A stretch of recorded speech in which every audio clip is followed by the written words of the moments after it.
Class 10 Hindi की कक्षा में मैं आपका स्वागत करती हूँ।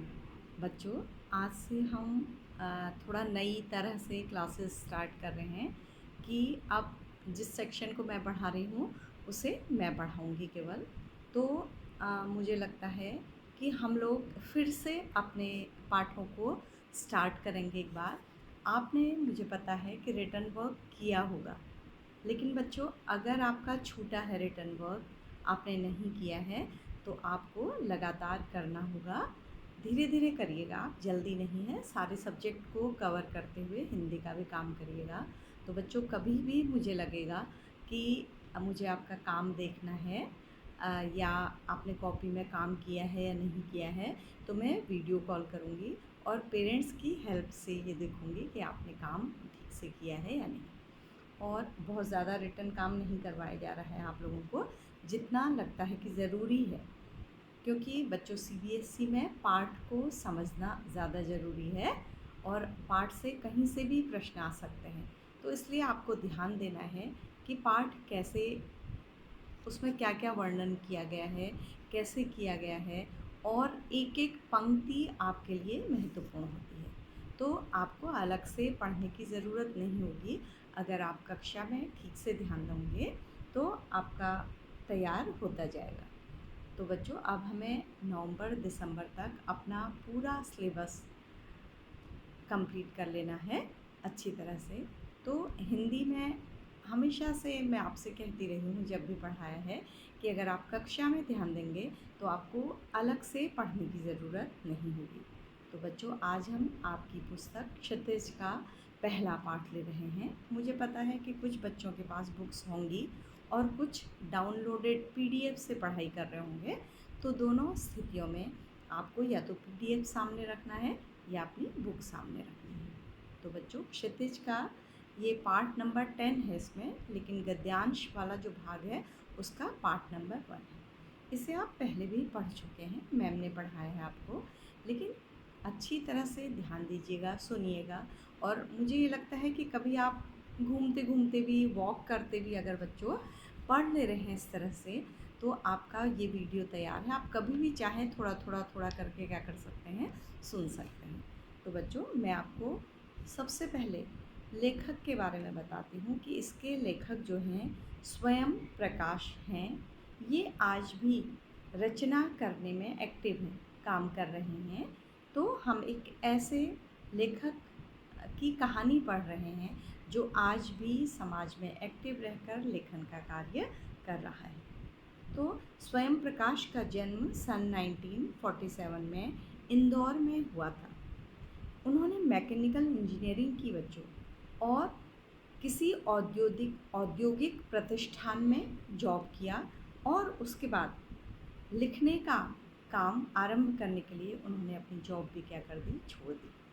तो लिखने के शौकीन जो स्वयं प्रकाश हैं, उन्होंने जो ये कहानी लिखी है, तो ये कहानी नेताजी सुभाष चंद्र की मूर्ति पर आधारित है, जो एक म्यूनिसपैलिटी द्वारा एक कस्बे में बनाई जाती है। कस्बा होता है बच्चों शहर और गांव के जो बीच प्रोसेस में, जैसे गांव जब शहर बनने की प्रोसेस में होता है, मतलब कुछ कुछ उसमें शहर की खूबियाँ आने लगती हैं, तो उसे कस्बा कहा जाता है। न तो वह गांव होता है, न शहर होता है। ठीक है। तो ये कस्बे की एक छोटी सी घटना पर आधारित है कि म्यूनिसपैलिटी उस कस्बे में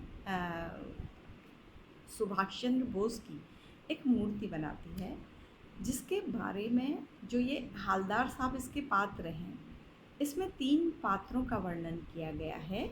एक तो हालदार साहब हैं जो किसी कंपनी में काम करते हैं, और बच्चों वो अच्छी पोजीशन पर होंगे क्योंकि वो ड्राइवर के साथ अपनी जीप से, अपनी गाड़ी से उस कस्बे को क्या करते हैं, क्रॉस करते हैं। दूसरे व्यक्ति हैं इसमें पान वाला।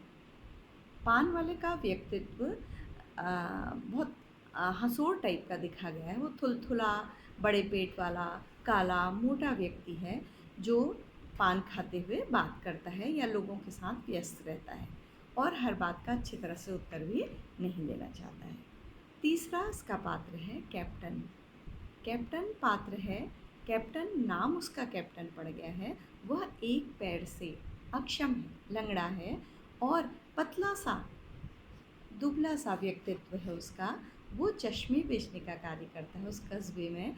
और वो क्या करता है कि जो नेताजी की मूर्ति है वो चश्मे के बिना रह गई है, तो अपने चश्मों के संग्रह में से, छोटा सा दुकानदार है, अपने चश्मों के संग्रह में से वो एक एक चश्मा क्या करता है, नेताजी को पहना देता है। तो ये बात हालदार साहब जब उस कस्बे से गुजरते हैं तो उन्हें बहुत अजीब सी लगती है। तो पूरी घटना इसी बात पर आधारित है। और इस घटना के द्वारा जो लेखक हैं बच्चों, वो ये कहना चाहते हैं कि देश प्रेम किसी बड़े नेता, अभिनेता या किसी आर्मी या किसी बड़े पद पर बैठे हुए व्यक्ति का काम नहीं है, बल्कि देश प्रेम ऐसी भावना है जिसमें एक छोटे से छोटा व्यक्ति भी अपना सहयोग दे सकता है। कोई भी व्यक्ति, इसमें एक पात्र अदृश्य रूप में और आता है जो कैप्टन की मूर्ति को अंत में सरकंडे का बना हुआ, सरकंडा होता है बच्चों, बांस की खपच्चियाँ होती हैं, बांस की लकड़ी को चीरा जाता है और उसकी जो पतली पतली डंडियाँ होती हैं उनसे बने हुए चश्मे को क्या करता है, नेताजी को पहना देता है।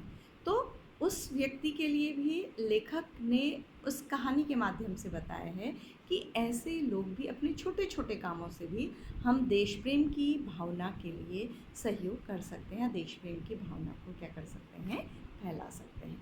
तो बच्चों, मैं इस पाठ को पढ़ाने के लिए मैं इसको रीड करती जाऊंगी और मैं आपको ये बताऊंगी कि कहाँ पर ये पाठ इम्पोर्टेंट है। और मैं उससे पहले ये बता दूँ कि हमारा एक एक पैराग्राफ, एक एक शब्द का अर्थ जानना हमारे लिए ज़रूरी है, क्योंकि कभी कभी प्रश्न इस तरह से आ जाता है कि आप एक शब्द को नहीं समझ पाते हैं। तो उस शब्द को जब आप नहीं समझ पाते हैं तो आपके लिए परीक्षा में उस पाठ के प्रश्नों को हल करना क्या हो जाता है, मुश्किल हो जाता है। तो थोड़ा सा ध्यान देने में आपका ये पाठ अच्छी तरह से क्या हो जाएगा, तैयार हो जाएगा। तो बच्चों, आज इस पाठ में एक और संदेश है कि आज दिखावे को देशभक्ति समझा जाता है।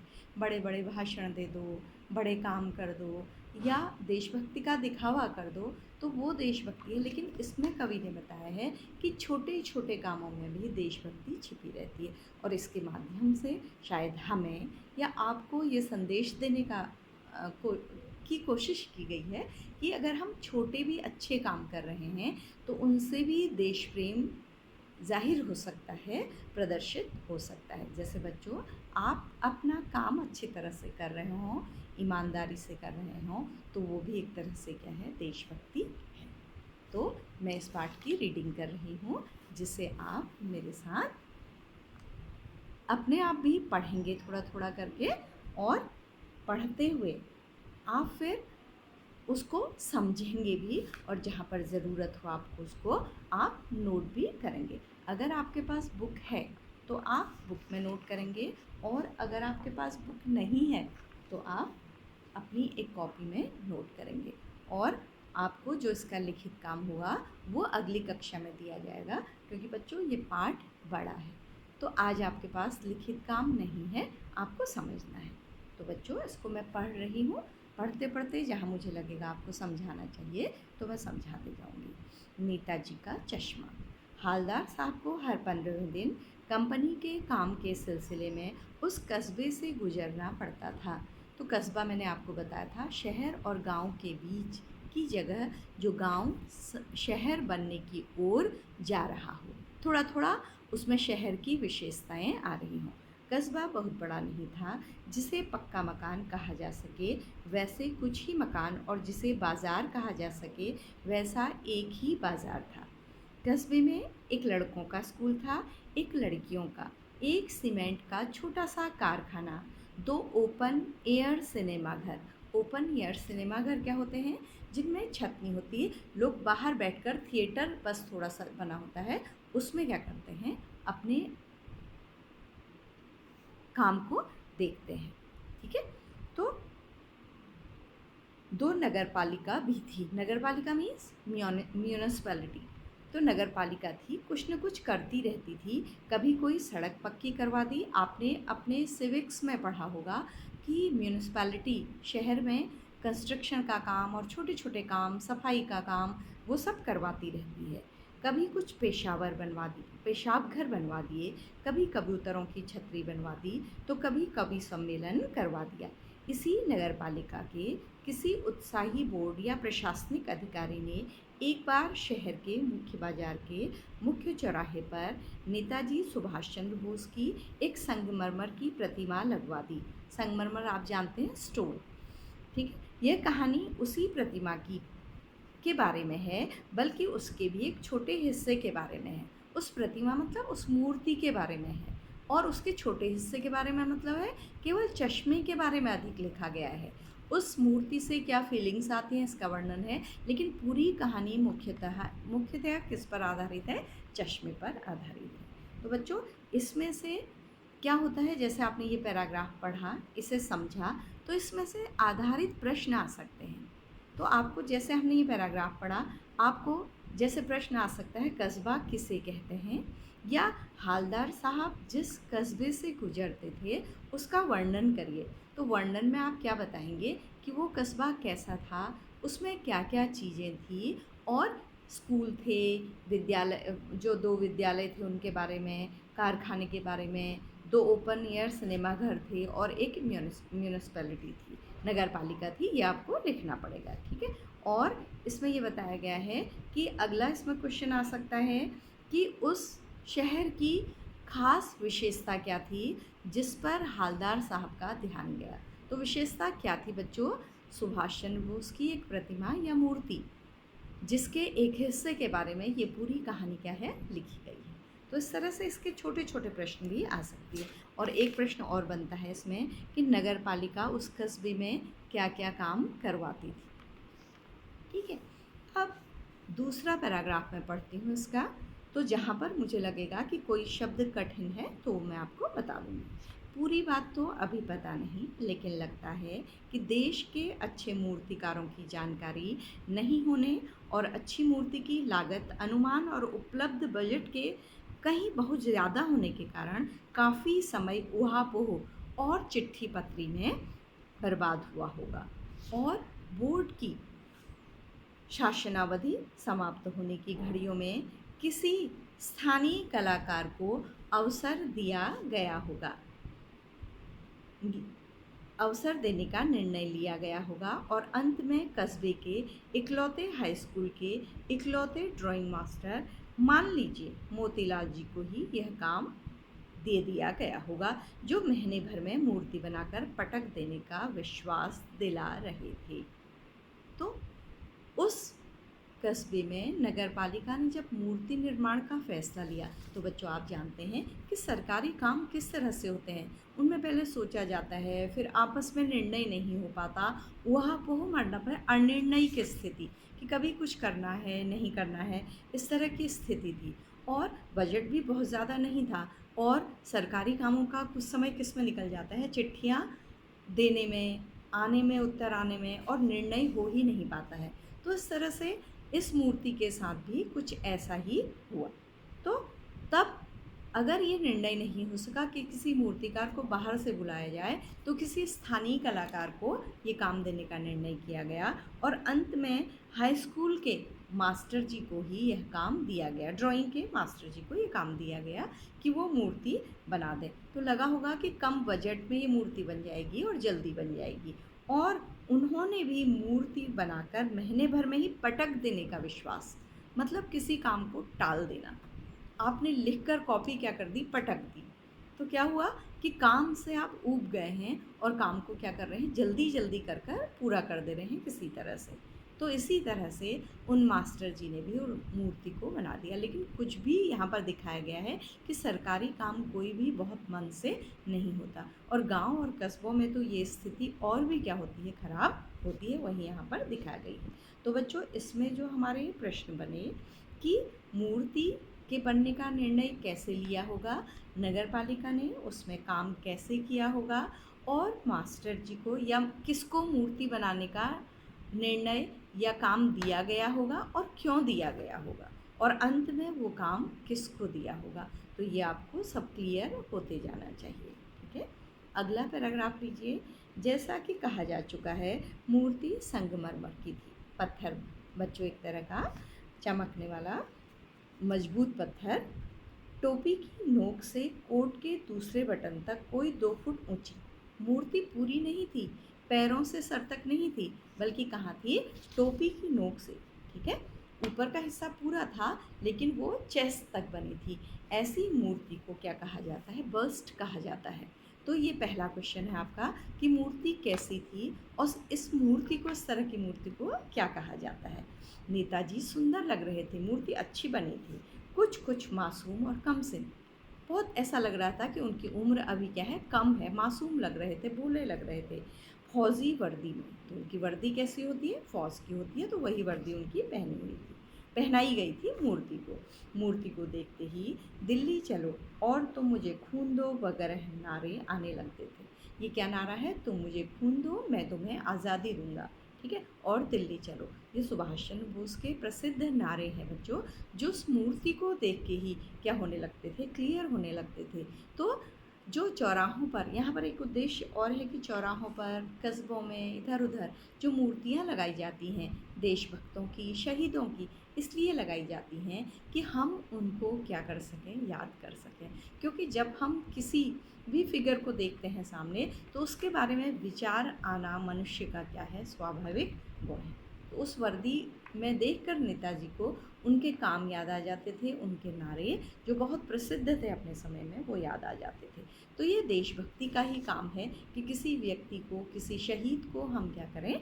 याद करें। इस दृष्टि से यह सफल और सराहनीय प्रयास था। तो पूछा जा सकता है कि नेताजी की मूर्ति लगाने का काम सराहनीय क्यों था? उससे देश प्रेम का क्या संबंध है? तो आप क्लियर कर देंगे। ठीक है, केवल एक चीज़ की कसर थी जो देखते ही खटकती थी, लेकिन मूर्ति में, मूर्ति अच्छी लगती थी, उसको देखते ही देश प्रेम याद आता था, लेकिन लेखक को क्या लगती थी? कमी लगती थी। वो कमी क्या थी बच्चों? नेताजी की आंखों पर चश्मा नहीं था। ठीक है, उनकी आंखों पर जिस तरह का वो चश्मा पहनते थे, वो मूर्ति में बना हुआ नहीं था। लेकिन उसके बाद ही उन्होंने कहा यानी चश्मा तो था। दोनों चीज़ों में विरोधाभास है। पहले उन्होंने कहा चश्मा नहीं था, फिर कह रहे हैं कि यानी चश्मा तो था, लेकिन संगमरमर का नहीं था। एक सामान्य और सचमुच के चश्मे का चौड़ा काला फ्रेम मूर्ति को पहना दिया गया था। फ्रेम मतलब खाली बाहर का फ्रेम है, अंदर शीशा उसमें लगा हुआ नहीं है। तो हालदार साहब जब पहली बार इस कस्बे से गुजरे और चौराहे पर पान खाने रुके, तभी उन्होंने इसे लक्षित किया, मतलब इसे देखा, उस तरफ को देखा। लक्षित किया मतलब इसे नोट किया। ठीक है, नोटिस किया, और उनके चेहरे पर एक कौतुक भरी मुस्कान फैल गई। कौतुक भरी, कौतूहल, जानने की इच्छा कि ये ऐसा कैसे है? चश्मा मूर्ति के साथ नहीं बना हुआ है ऐसे। हालांकि होता क्या है कि जब मूर्ति बनती है, जो जिस पदार्थ की वो बनती है उसी का क्या बना दिया जाता है? चश्मा। लेकिन यहाँ पर चश्मा बना हुआ नहीं था, इसलिए उनके मन में जानने की इच्छा हुई कि ये है क्या। ठीक है, यह आइडिया भी ठीक है, मूर्ति पत्थर की लेकिन चश्मा रियल। तो उन्होंने देखा कि उसमें एक रियल वास्तविक चश्मा है, तो उन्हें ये देखकर आश्चर्य हुआ। तो आपका क्वेश्चन बनता है कि हालदार साहब ने क्या देखा और उन्हें क्या आश्चर्य हुआ। ठीक है, आगे देखिए। जीप कस्बा छोड़कर आगे बढ़ गई, तब भी हालदार साहब इस मूर्ति के बारे में ही सोचते रहे और अंत में इस निष्कर्ष पर पहुँचे, मतलब कंक्लूजन उनके मन में आया कि कुल मिलाकर कस्बे के नागरिकों का यह प्रयास सराहनीय ही कहा जाना चाहिए। महत्व मूर्ति के रंग रूप या कद का नहीं, उस भावना का है, वरना तो देशभक्ति भी आजकल मजाक की चीज़ होती जा रही है। मैंने पाठ के प्रारंभ में आपको समझाया था कि देशभक्ति के नाम पर भी आजकल नाटक होता है। आप देखेंगे कि कोई उपभोक्ता वस्तु है तो उसमें देश प्रेम के स्लोगन लिखे जाते हैं कि आप ये चीज़ खा रहे हैं तो आप रियल इंडियन हैं, और ये चीज़ प्रयोग कर रहे हैं तो आप भारतीय हैं। तो इस तरह से देश प्रेम को बाजार की वस्तु बना दिया गया है बच्चों। लेकिन इस तरह के हालदार साहब ने इस पैराग्राफ में क्या कहा है कि देशभक्ति छोटे छोटे कामों से भी प्रकट हो सकती है, जिसका बहुत विज्ञापन नहीं होता बाजार में या लोगों में, लेकिन देशभक्ति छोटे छोटे प्रयत्नों का भी नाम है। तो यहाँ पर यही उन्होंने बताया है कि उस मूर्ति को जिस व्यक्ति ने चश्मा पहना है, उसको बिना चश्मे का देखकर उसका यह छोटा सा प्रयास भी देशभक्ति की ओर एक कदम है। तो बच्चों, फिर आगे दूसरी बार जब हालदार साहब उधर से गुजरे तो उन्हें मूर्ति में कुछ अंतर दिखाई दिया। ध्यान से देखा तो पाया कि चश्मा दूसरा है। पहले मोटे फ्रेम वाला चौकोर चश्मा था, अब तार के फ्रेम वाला गोल चश्मा है। हालदार साहब का कौतुक और बढ़ा। वाह भाई, क्या आइडिया है! मूर्ति कपड़े नहीं बदल सकती, लेकिन चश्मा तो बदल ही सकती है। हालदार साहब उस मूर्ति को देखकर उनके मन में तरह तरह के विचार उठने लगे। उन्होंने देखा, अगली बार जब वो गए तो उन्होंने देखा कि मूर्ति का चश्मा पहली दफ़े जब आए थे वो पहली बार तो अलग था, आज क्या हो गया है, अलग हो गया है। तो उन्हें फिर उनके मन में कौतूहल होने लगा, जानने की इच्छा होने लगी। तो पहले चश्मा था वो दूसरे था, अब चौकोर फ्रेम वाला मोटा था, लेकिन आज तार के फ्रेम वाला पतले फ्रेम वाला चश्मा है। तो उन्हें ठीक से अंदाज आ गया कि मूर्ति का चश्मा क्या हो चुका है, बदल चुका है। फिर उन्हें जानने की इच्छा हुई। तो फिर उनके मन में एक भावना आई कि वाह, मूर्ति भी चश्मे क्या कर सकती है, बदल सकती है। उन्हें थोड़ा सा हंसी आई, मुस्कुराहट आई कि ये मूर्ति चश्मे क्या कर सकती है, बदल सकती है। तीसरी बार जब वो उस कस्बे से गए तो मूर्ति का चश्मा फिर से क्या था, बदला हुआ था। हवलदार साहब को आदत पड़ गई, हर बार कस्बे से गुजरते समय चौराहे पर रुकना, पान खाना, मूर्ति को ध्यान से देखना। एक बार जब कौतूहल दुर्दमनीय उठा तो पान वाले से, दुर्दमनीय मतलब जिसे वो दबा ही नहीं सके, बार बार उनके मन में ये आता, चश्मे बदलते रहते और वो सोचते रहते। तो अब उन्होंने सोचा कि इस बारे में वो क्या करके रहेंगे, पता करके रहेंगे। तो पान वाले से पूछ ही लिया। तो मूर्ति पान वाले के सामने थी, तो उन्हें लगा कि अब उन्हें अपने इस प्रश्न का उत्तर पान वाले से पूछ लेना चाहिए, जो प्रश्न उनके मन में बार बार उठता है। तो उन्होंने पूछा, क्यों भाई, क्या बात है, यह तुम्हारे नेताजी का चश्मा हर बार बदल कैसे जाता है? तो उनको लगा कि उन्होंने पान वाले से पूछा कि तुम्हारे जो ये नेताजी हैं, इनका चश्मा हर बार जब मैं आता हूँ तो बदला हुआ होता है, यह कैसे होता है? तो ये भी प्रश्न है कि हालदार साहब ने पान वाले से क्या पूछा और क्यों पूछा, और उनको कौतूहल किस बात का होता था।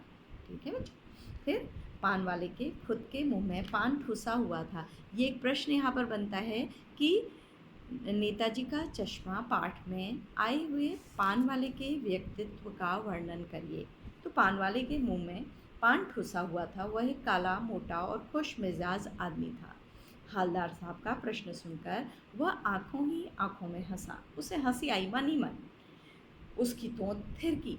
उसके व्यक्तित्व का वर्णन है कि कैसा था वो। पीछे घूमकर उसने दुकान के नीचे पान थूका, जिस तरह अक्सर पान खाने वाले करते हैं, और अपनी लाल काली बत्तीसी दिखाकर बोला।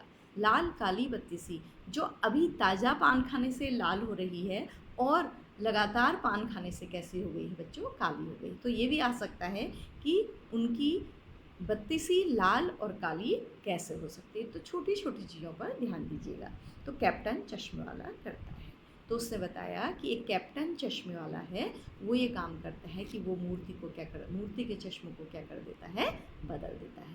तो क्या करता है, हालदार साहब कुछ समझ नहीं पाए। तो उनको समझ नहीं आया कि वो क्या कहना चाह रहे हैं। एक बार में चश्मा चेंज कर देता है, पान वाले ने समझाया। ठीक है, क्या मतलब, क्यों चेंज कर देता है, हालदार साहब अब भी नहीं समझ पाए। उनको लगा कि कैप्टन, वो कैप्टन को क्या समझ रहे थे, आर्मी का कैप्टन। तो वो समझ रहे थे कि वो चश्मे को क्यों चेंज कर देता है। ठीक है, क्या मतलब, क्यों चेंज कर देता है, हालदार साहब अब भी नहीं समझ पाए। तो वो समझ नहीं पा रहे थे कि ऐसा क्यों करता है वो। तो तब फिर पान वाले ने बताया कि कोई गिराक आ गया, समझो। गिराक ग्राहक, ग्राहक का तद्भव।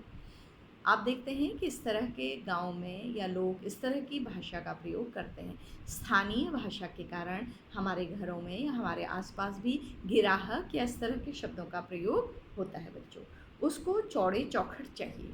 ठीक है, ग्राहक अगर आ गया तो उसने देखा कि नेताजी के चश्मे में, नेताजी की मूर्ति में चश्मा लगा है, तो उसने कैप्टन चश्मे वाले से कहा होगा कि उसी तरह का चश्मा चाहिए जो कि नेताजी की मूर्ति में लगा है। तो कैप्टन क्या करता था बच्चों, कैप्टन किधर से लाएगा, कहाँ से लाएगा, बहुत बड़ा दुकानदार तो है नहीं, वो आगे बताया जाएगा। तो उसको मूर्ति वाला दे दिया, उधर दूसरा बिठा दिया। तो वो क्या करता था, उस चश्मे को उतार कर ग्राहक को दे देता था, क्योंकि अगर ग्राहक चला जाएगा तो दोबारा नहीं आएगा। और तुरंत उस मूर्ति में वो क्या करता था, अपने पास से दूसरे चश्मे को क्या कर देता था, पहना देता था। तो बच्चों अब आगे हवलदार साहब को बात कुछ कुछ समझ में आई। एक चश्मे वाला है जिसका नाम कैप्टन है। तो कैप्टन का आपको यहाँ पर इंट्रोडक्शन अगर देने को आएगा, कैप्टन कौन था, वो क्या करता था, उसकी दुकान कैसी थी, इस तरह की जो प्रश्न हैं उनके उत्तर अब आ रहे हैं बच्चों। उसे नेताजी की बगैर चश्मे वाली मूर्ति बुरी लगती है, उसे अच्छा नहीं लगता कि उनकी मूर्ति में चश्मा नहीं है। इसका मतलब क्या है, वो नेताजी की मूर्ति को ध्यान से देखता होगा, उनके व्यक्तित्व के बारे में सोचता होगा, और उसे मूर्ति बिना चश्मे के अच्छी नहीं लगती होगी, क्योंकि चश्मा नेताजी की क्या है, पहचान है। तो बल्कि आहत करती है, उसे दुख होता है कि इतनी अच्छी मूर्ति बनी है, उसे चश्मा नहीं है। आहत करना, दुखी करना, मानो चश्मे के बगैर नेताजी को असुविधा हो रही हो। उसे लगता था कि नेताजी को बहुत ख़राब लग रहा होगा जब उन्होंने चश्मा नहीं पहना है। इसलिए वह अपनी छोटी सी दुकान में उपलब्ध गिने चुने फ्रेमों में से एक नेताजी की मूर्ति पर फिट कर देता था। लेकिन जब कोई ग्राहक आता तो उसे वैसे ही फ्रेम की दरकार होती है जैसा मूर्ति पर लगा है। दरकार मतलब आवश्यकता होती है। तो मूर्ति पर लगा फ्रेम कैप्टन क्या करते था, संभवतः नेताजी से क्षमा मांगते हुए, क्योंकि वह देश प्रेमी है, उसे बार बार चश्मों को बदलना अच्छा नहीं लगता होगा, लेकिन उसे भी बच्चों अपनी रोजी रोटी देखनी है, तो ये भी आ सकता है कि वो चश्मा बदलने को मजबूर क्यों था। तो क्षमा मांगते हुए लाकर ग्राहक को दे देता है, और बाद में नेताजी को दूसरा फ्रेम क्या करता है, लौटा देता है। वाह भाई वाह, खूब क्या आइडिया है। वैसे ये मुझे लग रहा है कि जैसे उसके चश्मों के विज्ञापन का आधार भी हो गई है नेताजी की मूर्ति, क्योंकि उसकी दुकान में कोई देखे ना देखे, नेताजी की मूर्ति पर सभी की नज़र जाएगी, और चश्मे को पसंद करने का एक बेस भी हो गया है गांव वालों के लिए। लेकिन यहाँ पर इसे देशभक्ति के तौर पर ही लिया गया है, विज्ञापन या इस तरह को चश्मे को देखने के तौर पर नहीं लिया गया है। लेकिन भाई एक बात अभी भी समझ में नहीं आई। हवलदार साहब ने पान वाले से फिर पूछा, नेताजी का ओरिजिनल चश्मा कहाँ गया। तो उसने फिर पूछा कि नेताजी की मूर्ति में चश्मा क्यों नहीं लगा, क्यों कैप्टन को बार बार बदलना पड़ता है चश्मा। पान वाला दूसरा पान मुंह में ठूस चुका था, फिर पान खा लिया था। आपने देखा होगा पान खाने वाले लोग, उनका मुंह किस तरह से भरा रहता है, वो लोग बोल भी नहीं पाते ठीक से। आपने देखा होगा इस तरह से बोलते हैं कभी कभी, और जब बोलते हैं वो भी कुछ भी स्पष्ट नहीं होता है। और जब पान का स्वाद ले रहे होते हैं तो वो किसी से बोलना पसंद भी नहीं करते। तो दोपहर का समय था, दुकान पर भीड़ भाड़ अधिक नहीं थी। फिर वह आंखों ही आंखों में हंसा। उसकी तोंत थिरकी। उसे हवलदार साहब पर भी हंसी आई कि ये कितना जानने के इच्छुक है। कत्थे की डंडी फेंक पीछे मुड़कर उसने नीचे पीक थूकी और मुस्कुराता हुआ बोला, मास्टर बनाना भूल गया। तो उसने फिर से क्या किया, उसने हवलदार साहब को बताना शुरू किया कि मास्टर जिसने मूर्ति बनाई कौन थे, वो गांव के विद्यालय के ही ड्राइंग मास्टर थे। तो वो बच्चों, उन्हें जल्दी थी मूर्ति बनाने की, उन्होंने कहा है ना वो 1 महीने भर में ही पटक देंगे। तो वो अंत में उस मूर्ति में चश्मा बनाना क्या हो गया, भूल गए। तो मूर्ति संगमरमर की है, तो दोबारा फिर उसमें चश्मा बनना क्या है, मुमकिन नहीं है, क्योंकि उसकी बनावट ऐसी ही बन चुकी है। तो फिर तो इस तरह से उन्होंने उसको बता दिया, पान वाले ने उन्हें बता दिया। पान वाले के लिए ये एक मज़ेदार बात थी, वह इंटरेस्ट ले रहा था, हंसी की बात थी उसके लिए कि इस तरह से चश्मा नहीं बना और कैप्टन चश्मा पहना देता है। लेकिन हवलदार साहब के लिए चकित और द्रवित करने वाली बात। देखो बच्चों, यहाँ पर बताया गया है कि एक ही बात का 2 लोगों पर अलग अलग असर हो सकता है। ये प्रश्न भी होता है कि मूर्ति पर चश्मा न होना हवलदार साहब को किस तरह से प्रभावित करता है, और जो पान वाला है उसे किस तरह से प्रभावित करता है। तो पान वाले के लिए वो एक मजाक की बात है, कैप्टन को एक मजाक का पात्र समझता है, और मूर्ति भी उसके लिए इतनी महत्वपूर्ण नहीं है। लेकिन हवलदार साहब चूँकि देशभक्त हैं, इसलिए उनको मूर्ति पर चश्मे की बात या कैप्टन की बात उनको अंदर से क्या करती है, द्रवित करती है, अंदर तक छूती है। ठीक है, यानी वह ठीक ही सोच रहे थे। मूर्ति के नीचे लिखा, मूर्तिकार मास्टर मोतीलाल। वाकई कस्बे का अध्यापक था। बेचारे ने महीने भर में मूर्ति बनाकर पटक देने का वादा किया था। किया होगा, बना भी ली होगी, लेकिन पत्थर में पारदर्शी चश्मा कैसे बनाया जाए या कांच वाला, यह तय नहीं कर पाया होगा। तो चश्मे के बारे में वो सोच नहीं पाया होगा जल्दी के कारण, या चश्मा उससे बन नहीं पाया होगा, कोई भी कारण रहा होगा। ये तो हवलदार साहब क्या कर रहे हैं, कल्पना कर रहे हैं। या कोशिश की होगी और असफल रहा होगा, या उन्हें लग रहा है कि उसने चश्मा बनाने की कोशिश की होगी तो ये टफ होगा उसके लिए, उसने बनाया नहीं होगा आज तक, तो वो बना नहीं पाया होगा। या बनाते बनाते कुछ और बारीकी के चक्कर में चश्मा टूट गया होगा, या उन्होंने अपना अनुमान लगाया कि चश्मा बनाते बनाते वो उसे सुंदर बनाना चाहता होगा। इस प्रक्रिया में, इस प्रोसीजर में उसका चश्मा क्या हो गया होगा, टूट गया होगा। तो इस तरह से वह चश्मा पूरा नहीं कर पाया होगा। तो या पत्थर का चश्मा अलग से बनाकर फिट किया होगा और वो निकल गया होगा। तो यहाँ पर एक प्रश्न बन रहा है, बहुत स्ट्रॉन्ग क्वेश्चन है, कि हवलदार साहब ने मूर्ति में मास्टर द्वारा चश्मा न लगाए जाने के किन किन कारणों की कल्पना की। क्या क्या कारण सोचे बेटा उन्होंने, कि चश्मा ठीक से बन नहीं पाया होगा मूर्तिकार से, या टूट गया होगा, या बार बार बनाने के बाद वो चश्मा बनाने में असफल हो गया होगा, या वो निर्णय नहीं कर पाया होगा कि चश्मा पत्थर का बनेगा या कांच के फ्रेम वाला बनेगा। तो ये अलग अलग कारण हैं जो इस पैराग्राफ में बनते हैं। तो आपके लिए हर पैराग्राफ इम्पोर्टेंट है बच्चों। आज हम लोगों ने इस पार्ट को आधा पढ़ लिया है बच्चों। हम देखते हैं अगली कक्षा में हम पाठ का बचा हुआ भाग पढ़ेंगे। तो मैंने आपको बताया कि इस वीडियो को आप अभी तो पढ़ेंगे ही, कभी भी परीक्षा से पहले भी आप कभी वॉक करने में, घूमने में, आप घूमते हुए इसको पढ़ सकते हैं आराम से। तो बच्चों इस तरह से आज का यह हमारा पाठ यहीं पर क्या हो जाता है, समाप्त हो जाता है। मुझे उम्मीद है कि इस पाठ में जो पहले से आपको थोड़ा समझने में कमी रही होगी तो आपने समझ लिया होगा, या जिनने समझा होगा उनका क्या हो गया होगा, रिवीजन हो गया होगा। तो बच्चों इस तरह से आज की कक्षा हमारी यहीं पर समाप्त होती है।